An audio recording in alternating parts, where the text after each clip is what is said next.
when Kansas can get offenses in true passing downs, Brian Borland, he has a bag. He can dip in that bag and bring some stuff out because you've seen those blitzes. I always think about blitzing as something that's earned by the defense. If you are able to play base defense well, if you are able to take away all the things that they want to do first, now blitzing becomes your reward. It becomes your way to change up the game, to kind of shift some of these energies and shift some of these strategies and schematics. And I think they can do that against this Iowa State team because I just don't think they're that complex. Thanks for listening to KC Sports Network, proudly presented by Emprise Bank. If you're thinking about starting a business or know someone who is, check out Emprise Bank's SBA loans. It's always good to know your options, and they can be your partner in possible. Welcome to the Booth Review. I am your host, Brandon McAnderson, and I am joined by Nick Springer. He's going to help me break down KU football stuff as we get ready for the Jayhawks and the Cyclones coming into Arrowhead Stadium. The Cyclones are no longer perfect. They lost last week at the last minute at home to Texas Tech. There's some things about that game that could carry over to this game. Some things that Texas Tech does well that Kansas also does well. So there is some similarities that Kansas might be able to take advantage of from a schematic standpoint. But one thing no one takes advantage of is Iowa State secondary. They are very good. They're one of the best teams in the country at defending the pass. Honestly, one of the best teams defensively, just from a structure and sound technique point of view. They're able to just kind of do what they're supposed to do, keep people in front of them and make it hard. Nick Springer, what do you think, man? Tell me what you think about this matchup and where Kansas stands against one of the better teams in the conference.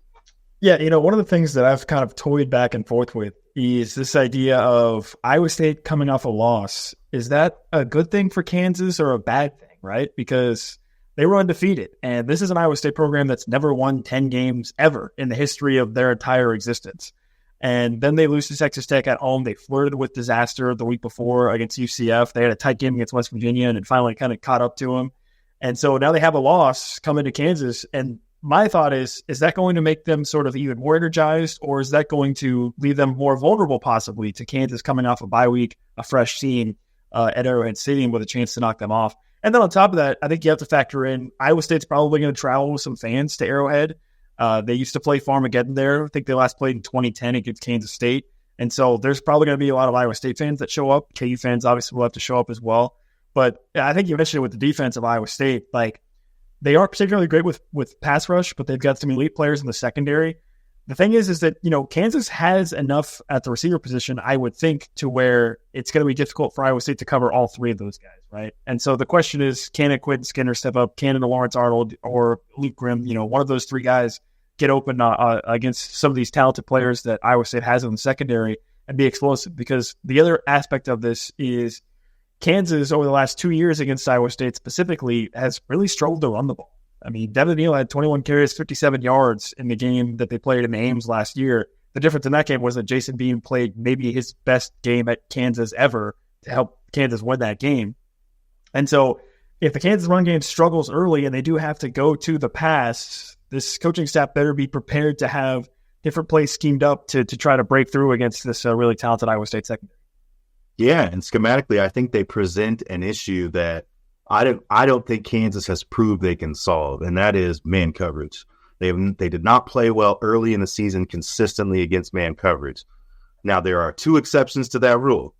I would say that Arizona State played a lot of man, exposed themselves on the back end, and they took advantage. I would say Kansas State took a lot of chances, and Kansas made some plays on the back end. So the difference between those two teams, though, is Arizona State and Kansas State like to heat you up. Like that's how they get their defense going. They don't want to stand there and play. They're not very big. They want to move people, get people to gaps, and have you guess who is coming, where you'll have to block them, and for how long. And that's what make those two defenses in the top half of the Big 12 as well. They're just much different than how Iowa State does it. Iowa State, I would say, of the teams that are playing a structurally schematic defense that's unique to what you see on an everyday basis, Iowa State does it better than everyone. And the example I'll give you is Kansas State plays a 3-3-5. And you say 3-3-5, what are we talking about? We're talking about 3 down linemen, 3 linebackers stacked over the top of each other. The benefit of that is you have 6 players for 6 gaps. You don't know which player is going to hit which gap at which time. Kansas State, as you can see, is great at pre-snap shifting. Is one of the things that they do really well. They're really good at blitzing from their second and third level, as Kansas got to know late in that game, even though, to their credit, they did pretty well in the game into some of those blitz looks. Iowa State is more of a 3-2-6.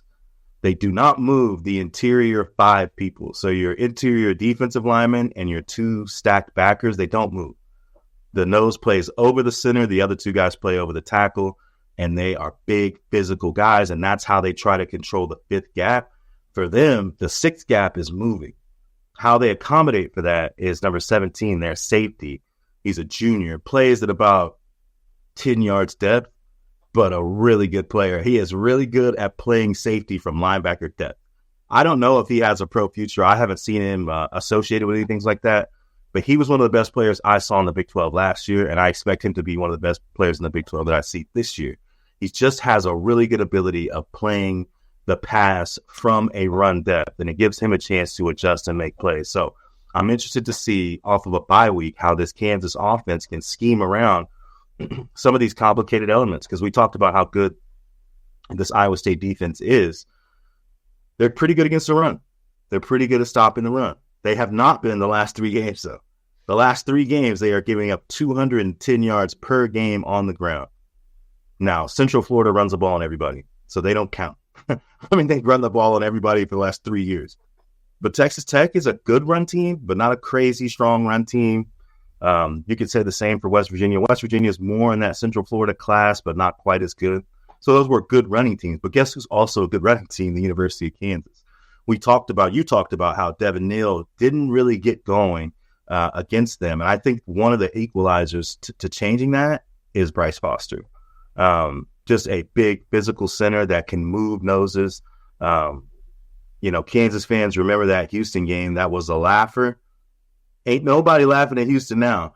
And I'll tell you why. That defensive line was as good of a defensive line as Kansas has faced all year. And I said it all week. And Kansas moved them with relative ease pretty much all game. And that's a team that hasn't been moved since.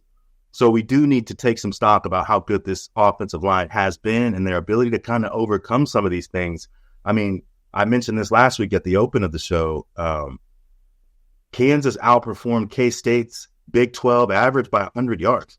I mean, Kansas State was giving up 79.3 yards a game in Big 12 play. I mean, so that is a team that people were not running the football on, and Kansas found a way.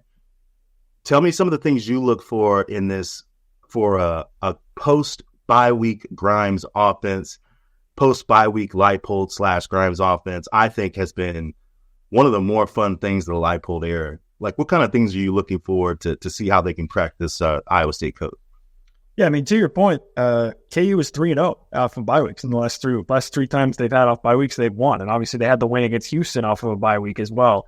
So they've been really good coming off of a bye. And honestly, even going back to the start of the year, if you look at Jeff Grimes, the scripted offense to start games has been pretty good, even going back to the start of the year. Sometimes it's been later in games where they've had issues with adjustments and whatnot. So early in the game, I'm very excited to see what KU wants to try to attack against this Iowa State defense for that reason, because it's going to be scripted out to start and see what they do and how Iowa State adjusts. And then obviously Kansas will have to make an adjustment as well. The one thing, you had a lot of great analysis there talking about the rushing game for Iowa State on defense. One thing I wanted to ask you, and I'm sure you have an interesting perspective on this, is from a running back standpoint, if you're Devin Neal and you're this offensive line and you're going up against a 3-man front like this with linebackers that are shooting gaps, whatever, how does that change your strategy, pre-snap versus post-snap, trying to find the gaps in the run game compared to playing against just like a standard 4-man front or whatever you might face otherwise? So it's interesting. It kind of psychs you out, right? Especially for what they've been facing, because a lot of pre-snap movement. K-State had a ton of pre-snap movement. Arizona State had a ton of pre-snap movement. They want to muddy up the look, make it hard for you to decide what's going to happen. Iowa State does that in the secondary. They do want you to guess on what coverage it is. They want to morph into, it looks like cover 3, which is just 3 people deep, but it's actually man free or vice versa. So they like to mix up coverages, and having 6 DBs allows you to do that and disguise coverages. The difference is they won't be moving as much. They'll slant their offensive line and they'll do some stuff with their backers, but they won't be moving as much. They'll be standing there. So what I like about it is, we're not an RPO team, and we haven't been a very good RPO team this season. And against man, it's hard to be a good RPO team. That's what Texas Tech did to them. Texas Tech was able to put the ball on the running back's belly, pull it out, and hit a dig route, a 10-yard in route or a corner, or a quick little 6-yard hitch. I would say Jalen has improved. Like the last few weeks has gotten much better about zipping that slant in there, getting that 7-8 yards. Opening drive against K-State, he hit Lawrence Arnold on a similar play. Those plays are important. I mean, if you're a Chiefs fan, think about how the Chiefs are playing offense right now. They are simply trying to get to manageable third downs.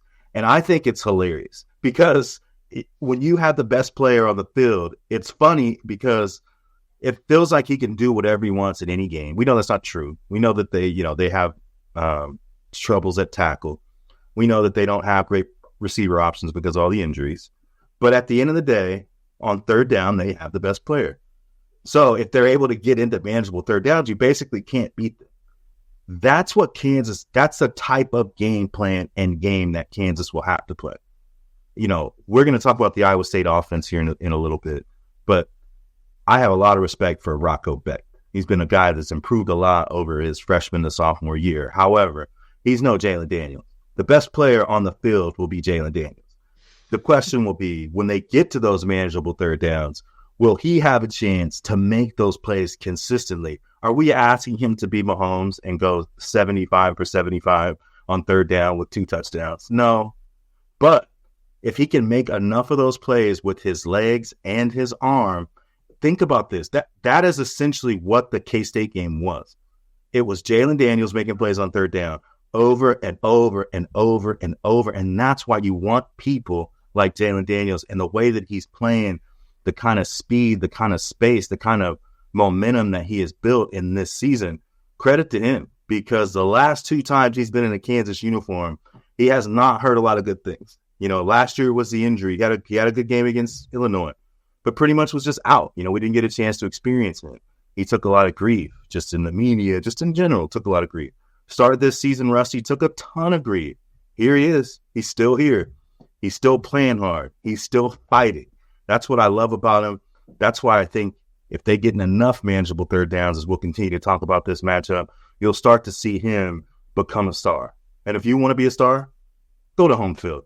Over 150 colleges to choose from, your favorite teams. It's comfortable. I mean, vintage. You got the type of striping you're used to. You got every type of Jayhawk imaginable. They might have the Baylor Bear with that little funny hat. I mean, you never know. They just got everything you want to see in different colors, different styles, different shades of your favorite colors. You remember the Kansas Navy that we wore at the beginning of my career. Hopefully they got a little bit of that. I did see a hat that looks similar. Just go to Home Field if you want to turn heads at your next tailgate. HomeFieldApparel.com. That's HomeFieldApparel.com. Use code PAYHEED24. Looking for tickets for your next event? Tickets for Less is your #1 source. Save big on every purchase when you use promo code KCSN at ticketsforless.com. Welcome back to the show. We talked a little bit about those third down conversions and what Jalen Daniels has been doing, but we kind of undersold it. Kansas is converting 50% of their third downs. They are top 10 in the country and #1 in the Big 12. It sometimes feels like you're in a time loop when you talk about this team, because the team is good. Their stats to support the team is good. Your eyes are telling you the team is good. We've just not been good enough in some big moments. But what have you liked about what Kansas has built on third down this year? They are 7 percentage points higher this year on third down than they were last year. And some significant third downs from last week, one of which was Sevion Morrison's touchdown around the right edge, as well as Devin Neal's touchdown around the left edge. So 2 running touchdowns on third and medium. What have you liked about this Kansas offense under Grimes and their ability to convert on the money downs? Well, I think you touched on it. I mean, think about that. It was a 3rd and 7 that Devin Neal scored that rushing touchdown. I believe it was a 3rd and 8 that Savion Morrison scored against K-State. So not afraid to mix in different looks on third down and medium, right? Like utilize the run game in those situations as well, which is something that is pretty cool, I think. And then on top of that, you talked about it as well. Look, Jalen Daniels a lot of times is the best player on the field in those situations, right? And if you're in that situation and you have him out there, good things are going to happen. Obviously he started the year a bit rusty, but you talked about it last week. I kind of said the same thing on our other show here on KCSN, Pay Heed, which is the K-State game was, I think, maybe Jalen Daniels' best game he's ever played at KU, right?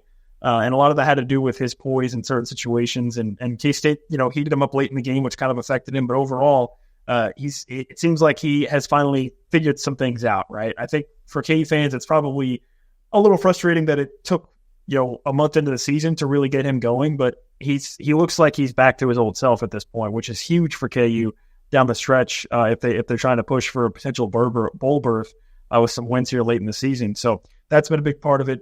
And yeah, I think Grimes has settled in as well, right? I mean, it's pretty clear that there needed to be some sort of mesh between Jalen and Jeff Grimes on how they wanted to kind of execute some things, along with Jim Zabrowski as well.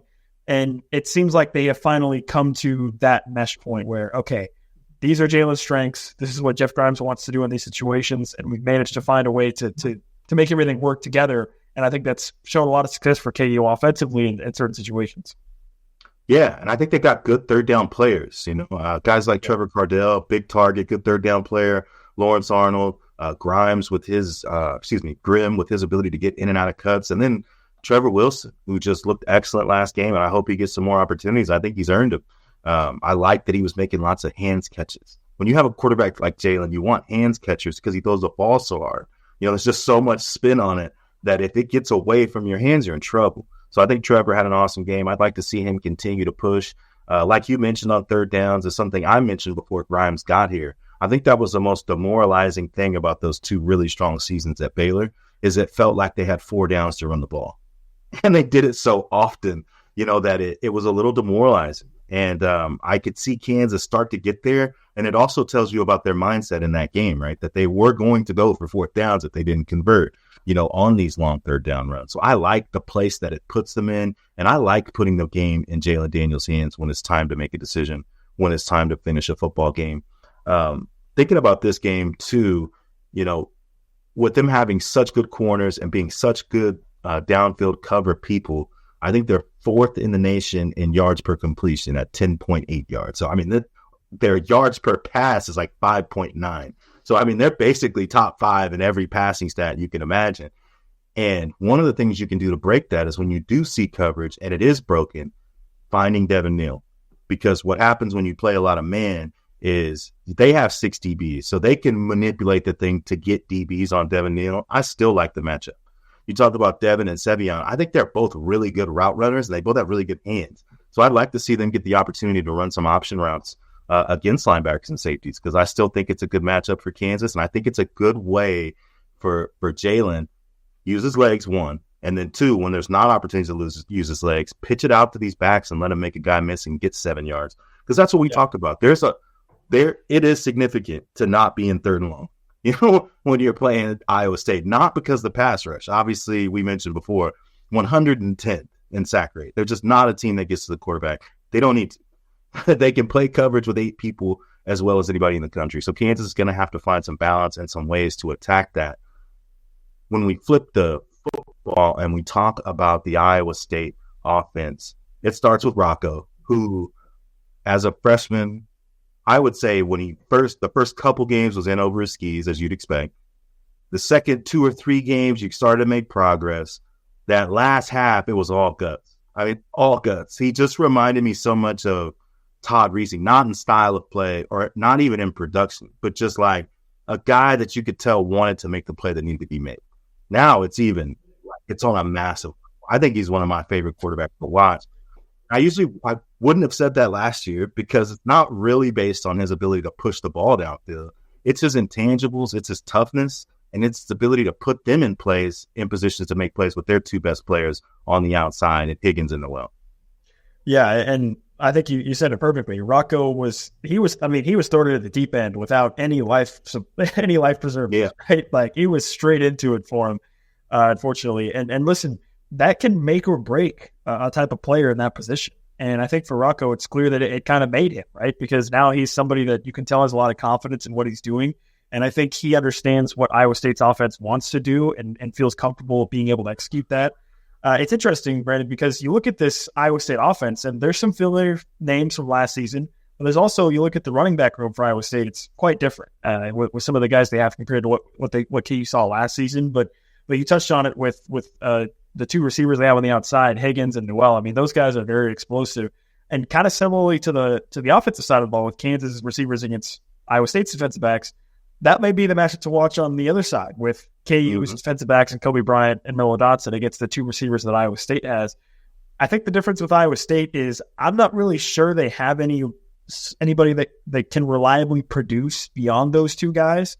So if Kansas can successfully take away those guys reliably, I think that's going to really handcuff the Iowa State offense. Newell is the one that I'm keeping an eye on because that dude's averaging almost 17.5 yards per reception. He is the deep threat that Iowa State has. And so if you think about a guy like Kobe, he loves to get aggressive, loves to make plays. But this would be a game where I would say, be careful a little bit because you don't want to get burned deep. Yeah, and that guy can fly, man. Kansas City guy, so he'll be playing in his hometown. So he'll be fired up. I mean, so if you're looking for people that'll be feeling some kind of way, Jaylen Nowell will be feeling some kind of way. He'll be fired up playing in his hometown in Kansas City. So I'm excited to see him. I did think about that a lot. If you look at Kansas against top receiving players this season, have not played that well. And if you want to play in the NFL, you want to match up well against NFL guys. So I'm kind of hoping that these DBs have that moment of like, these guys have eyes on them, both players, because of Higgins, just because he's so big. I mean, if big guys that can bend and run like that play on Sundays. So I don't know if he'll be drafted high or low. He will be playing on Sunday. And he's improved a whole bunch since last season. I think he might be the best receiver in the country. I would say Sevion Williams, Kansas did pretty good against. But he's been in and out wishy-washy in terms of being a consistent number one to where Higgins has been that for Iowa State. Third down offense for Iowa State is not a strength. I talked about how much I like Rocco for his intangibles and his toughness. He's not a stand back and pass, read defenses, put the ball in the perfect location. He's more of a break a tackle in the backfield, run 7 yards on 3rd and 8. He's more of a escape to the right, find a guy streaking down the field, get you a first down, find Noel on crossers. I mean, if you remember 2 years ago, it was crosser city with Xavier Hutchinson. I mean, they probably ran 40 crossers. Kansas plays a lot of man, so you will see a lot of crossers in this game as well. I'm just excited for the matchup. I know there's been a lot of talk about, Iowa State and how many fans they have. Look at it this way, man. It's going to be like a bowl game. I mean, it's going to be about, could be close to 50-50. I'll be in there looking forward to the noise and the spirit. I think it's time for Kansas to have a big game at home. I think this is the kind of game where they can have a big game at home. The other part of this thing coming in is that the last 3 games, Iowa State's only averaging 3.9 yards per carry. That's the bottom. So the bottom 2 in the Big 12 are Colorado and Arizona, who just don't run the ball. I mean, they're both under 3 yards per carry. Everyone that tries to run the ball, that's TCU, Houston, Iowa State. The last 3 games are all sitting around 3.8, 3.9 yards per rush. Not a good number, not a big number. And it makes teams one-dimensional. It made Houston one-dimensional. TCU had a good rushing game against us, and I don't know why. We just didn't play that well that game. They haven't ran the ball since.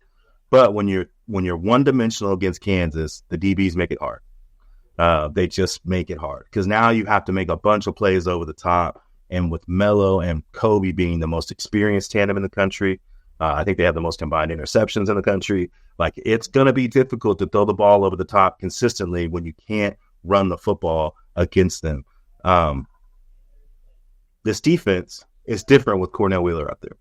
They don't have different stats. So you can't look at the stats and say Cornell makes a huge difference. Cornell makes a huge difference. I feel like every game Cornell has played in, they've had the opportunity to win at the end. Every one of them. Just because is something about his communication, something about getting people in the right alignment. I think he could have been the difference in a couple of those outcomes just because of the spirit that he brings and the way that the other players respond to him. So it's great to have Cornell back against Kansas State. And make no mistake, Kansas gave up yards. Kansas gave up big plays, had a lot of opportunities. They made enough plays to win. And I feel like when Cornell plays, they just make enough plays to win. And last game, you really saw Marvin in the blitz game was awesome. We've seen JB have big blitz games as well. I wonder if this is a game where they do play man and heat it up, just because they aren't that versatile in their passing game. I think they're versatile in ways that they can attack because of, Higgins and Noel are so different body types and different playing styles, but they're not that versatile in the passing game. I think Borland can come up with a good bye-week game plan to heat up Rocco. Well, and that's something that I kind of wanted to ask you about is, you go back to the Houston game, Kansas blitzed a lot against Houston, and they had not done that really hardly at all prior to that. Even when you look at Brian Borland's entire tenure at Kansas, he has not been a guy that likes to blitz a lot, right? And against Houston, they had a lot of success, and we've seen them kind of integrated a little bit more into the defense. J.B. Brown may very well be KU's best pass rusher. Yes. I mean, straight up. Like, he might just be their best pass rusher. Which, J.B. Brown is a great player, and that might be a little bit of an indictment of some of the D-line that KU has this year as well. But, I mean, he's just been their best pass rusher. So when you look at this game against Iowa State, that's kind of where I wanted to swing it back to you here is this a situation where Brian Borland does continue to lean into that blitzing, or do you think they might try a different approach? Because against Iowa State, you mentioned they've struggled with the run. So if you get them in the third and long situations, this could be a game where bringing the blitz might be successful. Absolutely. I think when it's well-timed, and I think the last couple of weeks he's been pretty good at timing blitzes. The two Marvin blitzes were excellent. I will push back on the JB thing a little bit because last year in their dime package, JB was a primary rusher next to Booker. So, I mean, they knew that he had the ability. I guess just by roster makeup, they didn't need him there as much as they did in the past. So I think he is a guy that's just a big-time pass rusher. He's just a guy that can get there from the inside or the outside. I think he'll continue to do that. My curiosity with Coach Borland is that RPO teams play such a numbers game, and sometimes Kansas comes out and you can see that they're going to be more conservative and want you to run the football and outnumber you outside. This is the kind of team you want to do that against. You want your DBs to have, you'd want your DBs to be close to those receivers because they're so good off the line, and then you want them to run the football because they haven't been very good at it. The question is, can the defensive line win enough to substantiate that style? With Cornell, I think the answer has been yes. When Cornell's there, I think they've been good enough to stop that run with just the box players. The last team that gave them a lot of trouble with RPO was Arizona State. I thought Arizona State won that game quite a bit. They were able to spread Kansas out, get the numbers back in the box, and run the football pretty well. And, they have Scatterboo, and, Iowa State doesn't have anyone like that. But I will be curious to see, if Coach Borland is going to shift the numbers to where he's saying make plays outside, or if he's going to shift the numbers where he's saying try to run it, we're going to stop you, and then get into our exotics on third and medium, third and long. That's one of the things about, Brian Borland being conservative. I think that's true, and I think he is a base defensive principle teacher. The staff that I played for had the great Bill Young, rest in peace, Bill Young. He was great at teaching base defense. He did it at Kansas. He did it at Oklahoma State thereafter. We played so much cover 4, we could call the defense. But if you get them in third and long, that's when they get exotic. So when you have true passing downs, I think that's what we've been seeing more than anything else, is that when Kansas can get offenses in true passing downs, Brian Borland, he has a bag. He can dip in that bag and bring some stuff out because you've seen those blitzes. I always think about blitzing as something that's earned by the defense. If you are able to play base defense well, if you are able to take away all the things that they want to do first, now blitzing becomes your reward. It becomes your way to change up the game, to kind of shift some of these energies and shift some of these strategies and schematics. And I think they can do that against this Iowa State team because I just don't think they're that complex. I think they are a team that wants to get the ball to two people, and they want to do it out of the RPO. But we talked about Jalen earlier, and there was a big transfer portal pickup that I know you guys covered or talked about on the pod. Let's talk a little bit about the future. Jalen Daniels has returned to being as good as we've ever seen him. And like you and I believe, the best we've ever seen him in Manhattan. This guy has another year to play.